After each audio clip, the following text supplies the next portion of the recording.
Remue ménage. Remue ménage.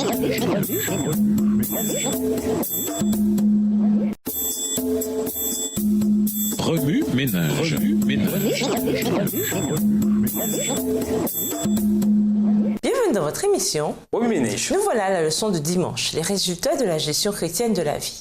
La gestion chrétienne et la piété. Lisons Job 11, les versets 2 et 3. Job 11, les versets 2 et 3. Cette multitude de paroles ne trouvera-t-elle point de réponse et suffira-t-il d'être un discoureur pour avoir raison? Tes vains propos feront-ils taire les gens?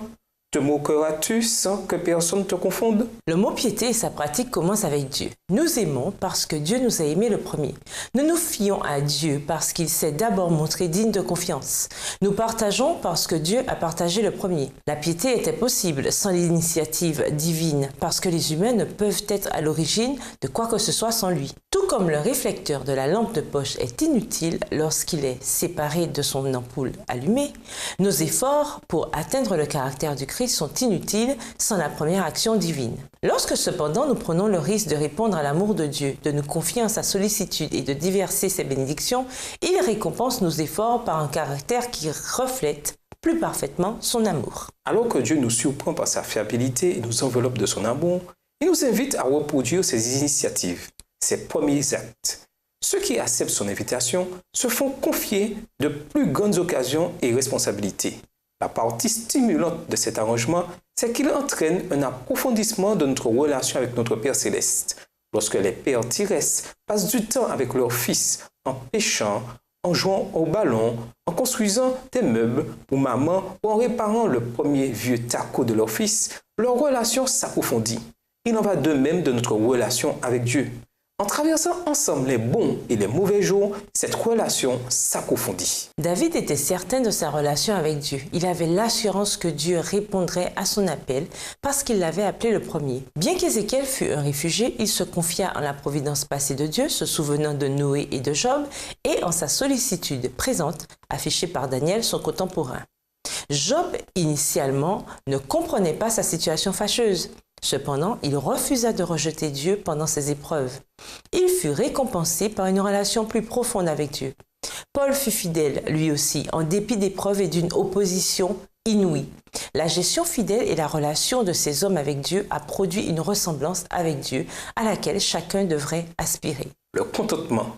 Lisons Romains 8, verset 28. Romains 8, verset 28. Nous savons du reste que toute chose concourt au bien de ceux qui aiment Dieu, de ceux qui sont appelés selon son dessein. Paul a écrit que la piété avec le contentement est une grande source de gain. 1 Timothée 6, verset 6, dans la version du second.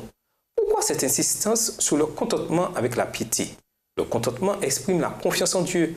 Il démontre que nous avons confiance que celui qui a revêtu la terre d'herbe, qui nourrit les moineaux et les animaux des champs, prendra aussi soin de nous. Il n'y a pas mieux que Paul pour nous enseigner cette leçon. Galates, 2 Corinthiens et Actes racontent ces épreuves incroyables. Malgré les coups, l'emprisonnement, la faim, les railleries, etc., Paul affirme qu'il a trouvé le contentement, quelles que soient les circonstances. Comment y est-il arrivé? Il avait l'assurance que Dieu subviendrait à ses besoins et déterminerait ce qu'il était. Trop souvent, nous faisons une liste de ceux dont nous estimons avoir besoin. En réalité, cette liste inclut typiquement plus de désirs que de besoins. En permettant à Dieu, plutôt qu'à des shows télévisés, des commerciaux, de cosmétiques et des publicités pour des voitures, de déterminer nos besoins, nous avons l'assurance qu'il y pourvoira et évitons ainsi une déception inutile. La confiance. Lisons Ésaïe 55, le verset 9.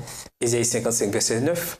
Autant des cieux sont élevés au-dessus de la terre, autant mes voix sont élevées au-dessus de vos voix, et mes pensées au-dessus de vos pensées. La confiance n'est pas seulement le fondement du contentement et une condition préalable de la piété.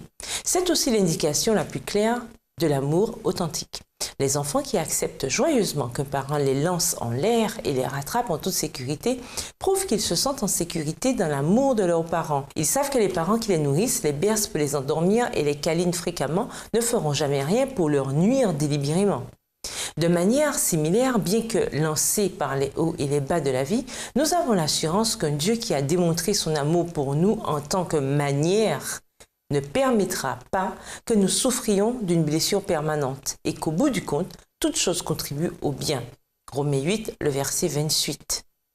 Si notre Père Céleste était désireux de donner son Fils et que son Fils était désireux de donner sa vie, comment pourrions-nous douter de leur amour et ne pas leur faire confiance. Notre influence. Lisons Luc 11, verset 33. Luc 11, verset 33, « Personne n'allume une lampe pour la mettre dans un lieu caché ou sous le boisseau, mais on la met sur le chandelier afin que ceux qui entrent voient la lumière. » Jésus est la lumière du monde. Ses disciples, eux, sont les réflecteurs de la lumière, pas la source. S'ils ne sont pas positionnés pour capter la lumière, il leur sera impossible de la refléter. Par conséquent, la priorité numéro 1 des disciples doit toujours être de se mettre dans une position pour capter la lumière. Leur priorité numéro 2 consiste à se positionner de manière à refléter la lumière du Christ dans leur entourage, au travail et dans leurs cercles sociaux. Les réflecteurs ne peuvent initier la lumière. En revanche, certaines choses peuvent diminuer leur réflexion. Les miroirs embrumés ne peuvent refléter la lumière aussi pleinement que les miroirs polis. Les miroirs sales peuvent presque complètement éliminer la réflexion. Combien d'éminents dirigeants religieux dont on a découvert quelques péchés publics ont presque détruit l'influence du christianisme, tandis que les disciples du Christ ne peuvent jamais caresser l'idée qu'ils initient la lumière, ce serait un blasphème. Ils devraient toujours veiller sur leur capacité de refléter l'amour de Dieu en abandonnant leur égoïsme à la puissance purificatrice de l'Esprit de Dieu. Dernière parole, lisons Matthieu 12, verset 30. Matthieu 12, verset 30. « Celui qui n'est pas avec moi est contre moi, et celui qui n'assemble pas avec moi disperse. » Le Christ prédit un jugement au temps de la fin dans lequel les destinées éternelles de tous seront décidées. Certains entendront ces paroles, « C'est bien, bon et fidèle serviteur. » Aux autres, Jésus dira, « Allez-vous-en loin de moi. » Et parmi eux, un grand nombre seront surpris au plus haut point. N'ont-ils pas fait de bonnes œuvres et des sacrifices? Ces bonnes œuvres ne constituent-elles pas leur billet d'entrée dans le royaume de Dieu? Combien tristes sont ces paroles venant du trône de Dieu. Je ne vous ai jamais connu. Ce n'est pas l'extérieur qui compte, mais la condition du cœur. Seule une confiance authentique en la miséricorde divine peut nous sauver. Paul Ménage, de quelle façon pouvez-vous améliorer votre confiance en Dieu? Que pouvez-vous faire pour polir votre miroir et refléter davantage l'amour de Dieu? Au revoir. Et à demain si Dieu veut. Remue ménage. Remue ménage.